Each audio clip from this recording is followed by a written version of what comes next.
All right, start with a quick video tour. I've walked through it, spent an hour or so today poking and prodding around in it. So not a ton of time, but there's also not a whole lot to look at with the interior gutted. So pretty simple, and it's actually nice that you can see some of the exposed frame and stuff in places, and I'll show you that. So first things first is the awning. It's in serviceable shape, but if you wanted it nice and clean, it really needs to be, the fabric needs to be replaced. The original tube is rusted here, so I imagine that would need to be sanded down and painted with some kind of rust paint, and then she's good to go. But it works absolutely perfectly. This is the original awning. It's got the instructions still in the owner's manual that came with the trailer. I'll show you the documents inside, but this was installed in 75 is the date of the manual, so it's the original Zip-D awning, which is the brand to buy, and she works perfectly. Works better than the one that I have on another trailer that's brand new. That one's so brand new it's stiff and hard to use, but this thing works great. Easy to put down and put up. I can't show that one-handed on video, but anyway, so again, the fabric is, like I said, it's in okay shape. If you cleaned it up, you could get a few more years out of it. The painter line, though, where you grab it is a little bit rotted here. They have it duct tape with something, so. But the frame is what's expensive. The fabric, depending on where you go with Sombrella or just some kind of vinyl, decides the cost on that.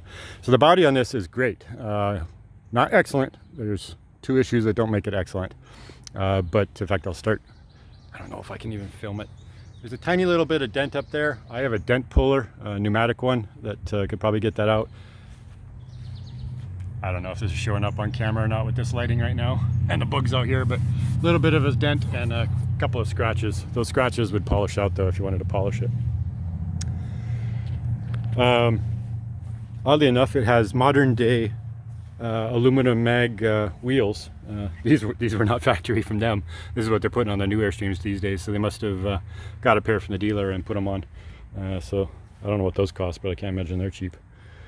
The backstory on this is it was owned by the aunt and uncle of the people I got it from.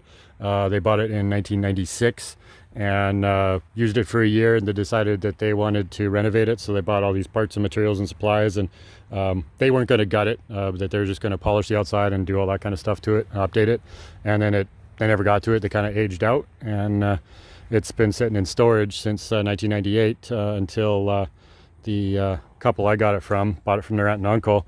They decided they wanted to gut it because they hated the original interior, and ordered some more parts and supplies, got a new water tank for it, and then time and issues, they decided not going to work for them.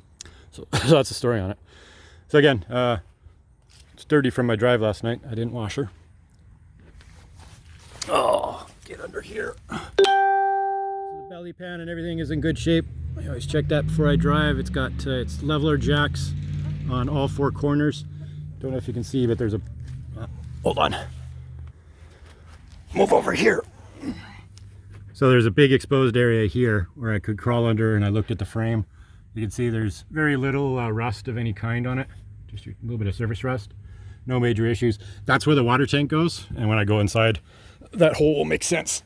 Oh, I didn't even try the step. Ha! Yeah, that looks good. And then this should also fold down into another step, but sometimes that's tricky to do, so I can't do that one-handed. Continuing around the outside, so it's got its rock guard cover that folds up here on the front window. Like I said, this thing's been in storage for a while. She dirty. Look better with a bath. This I've never seen before. I don't know what it is. Well, I know what it is because the guy told me. I've never seen one. It's a hydraulic vacuum operated braking system for the trailer that you're supposed to plumb to your car. That's got to go. Electric brakes is what comes with the new axles and everything on these, so that whole module needs to go. It's got an electric jack on it. That looks original too. It works, but we had jury rig it last night because there's no batteries in the camper, and when you have no power, and this one doesn't have a manual hand crank, crazy enough, so with no power, an electric jack is kind of a nightmare. But she's working now, and will when I get batteries put in.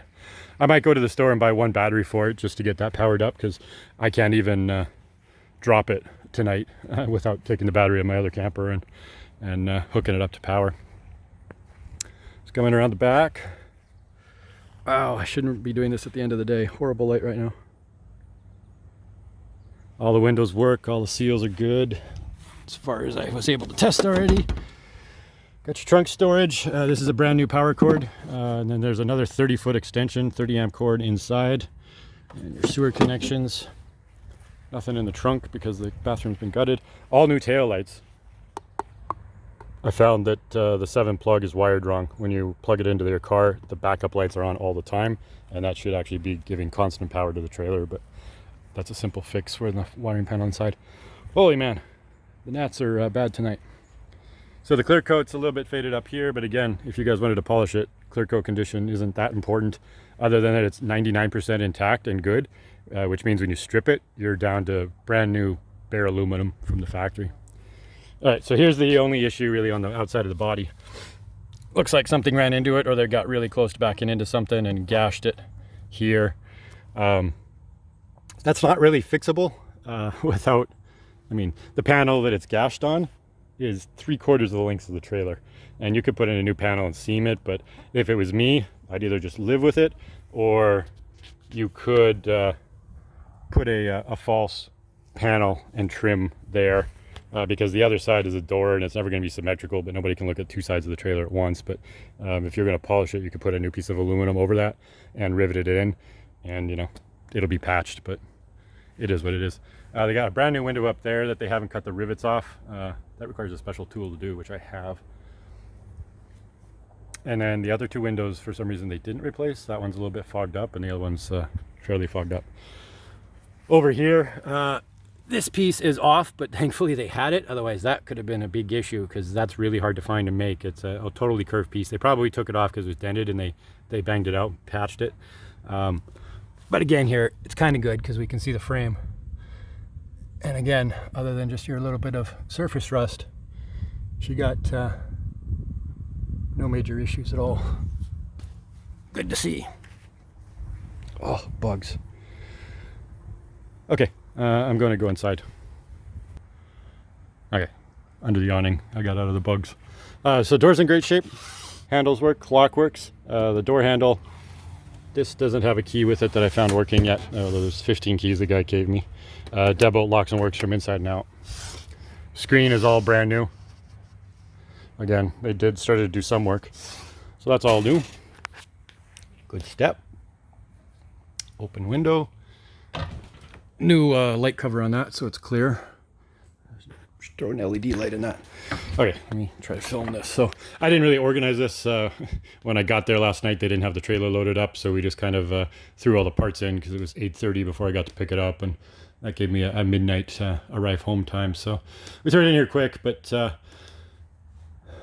there's not much to see. I'll just give you the broad view for a minute, and then I'll explain what this pile of junk is. Some of it is junk, but some of it is not. Okay, we'll start here. They left the original cupboard, and it's got a new modern stereo system attached to it. Sure, that's never been used. These are the two battery boxes up here, so battery 1, battery 2.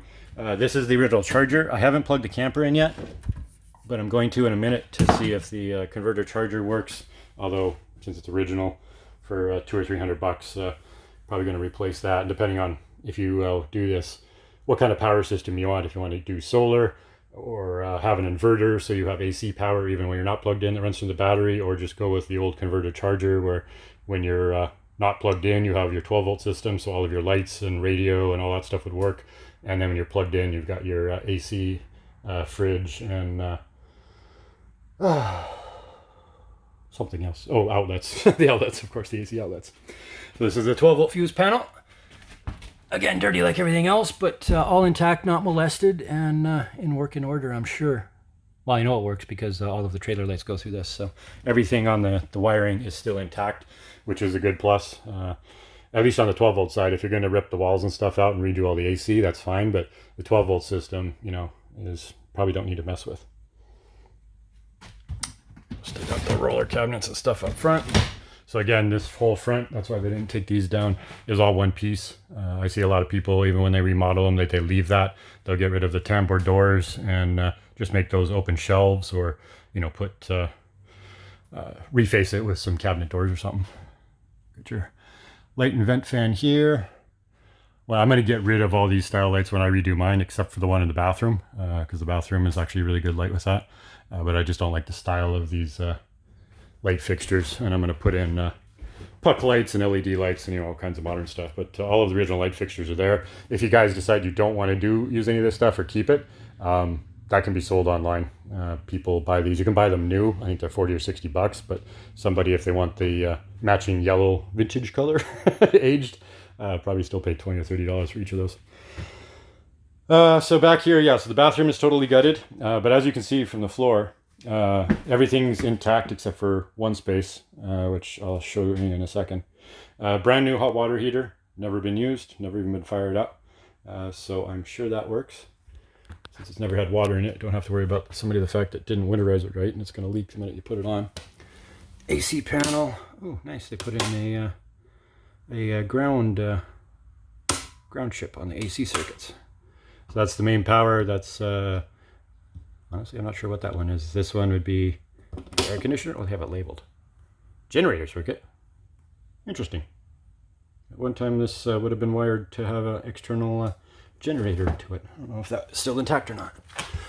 Let me turn these off before I plug it in. I'll turn them on one at a time. So if you wanted to keep a rear bath, it's all plumbed here. Toilet would go there, sink and shower or whatever over here. And then this is the plumbing stack vent to the outside. And this would have been in a closet here, a big closet here, and a matching closet on the other side. Also, they left the original bench seating. I'm sure you guys won't want that. And depending on what I do with Dine Design on mine, I'm going to build a dinette. And because I'm leaving some of these style of cabinets on the uppers, I may decide that I want them on the lowers too, in which case we can make a trade or something. And I might want to keep one set of those if they're the same size. Those actually look a lot wider than what I'm looking at. But so these are the original light fixtures for the bathroom. There's that 30 amp extension power cord. There's all kinds of miscellaneous parts and pieces. They kept everything they took apart. A lot of it's going to be junk.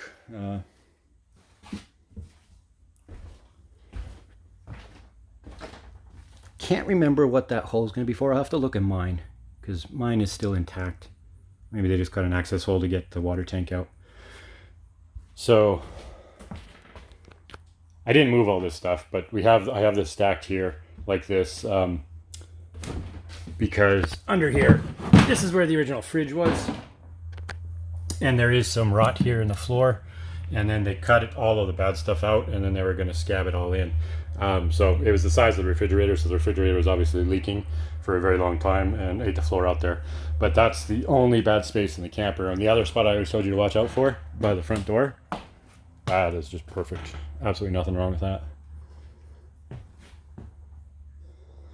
So if you wanted to actually paint the entire frame, you could, and it'd be easier to take out the existing subfloor and probably do that. But that's kind of optional depending on how far you wanted to go with it. So this vent here would be for the propane refrigerator.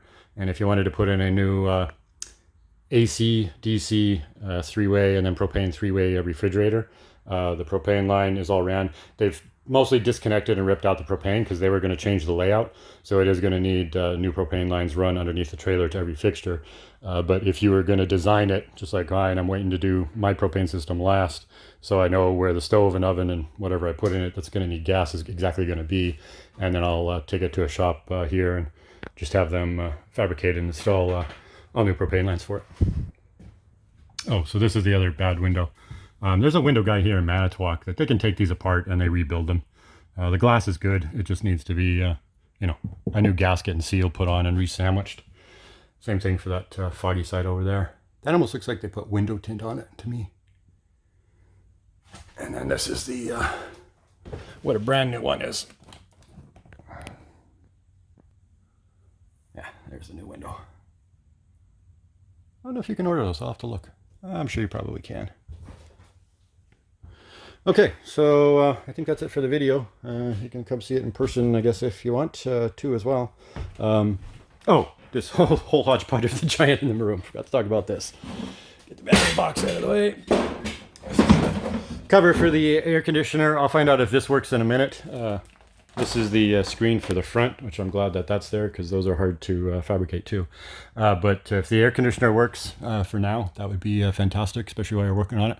You could always put a newer, modern one on when you wanted to start using it. And that's wired from the AC panel with a 20 or 30 amp circuit, 30 amp I think. So she's got good power to it. Okay, so this is the belly pan cover for the water tank that goes on the bottom of the trailer and covers up that big hole. There's two water tanks here. For some reason, they gave me the original, and when I looked at it today, I realized why they're replacing it because it's got a big crack in it. So I got to get rid of that, and then the brand new matching water tank is below it. So that's good. It just needs to be installed. The rear holding tank, they said, is fine. So no issues with there. It's going to need a new water pump. That's the original water pump, belt-driven thing. They have much better water pumps these days than that. And I think that's about it. The original control panel is all still hooked up. None of this stuff would work. All of the tank gauges, they never worked after a few years anyway. Even in modern campers, those gauges go bad super quick. So this whole thing is probably kind of useless. Thought about putting it, getting a replacement for my trailer, but I'm not going to put it back in that one either. And then all it needs for the vent hood is a new fan, but this would be the kitchen vent hood. Pull that cable, it opens up the exterior vent, and then that little fan, see over there on the shelf, it's probably dead, but get a new fan and put it in there, which I have done several times in other campers. All right, well, I'm going to put up the awning and just shoot a few more decent pictures other than video for it, and I'll throw all this up online and you can look at it later. You can see what I mean about the propane system. Actually, it's more intact than I thought. Main line runs all the way up there, and then they just disconnected it to the feeders.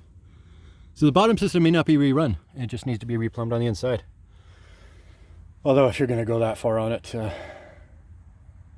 20 feet of copper, you know, replace it all, I guess, have it new so you know it's good. All right. Yeah, it's nice and cool under here.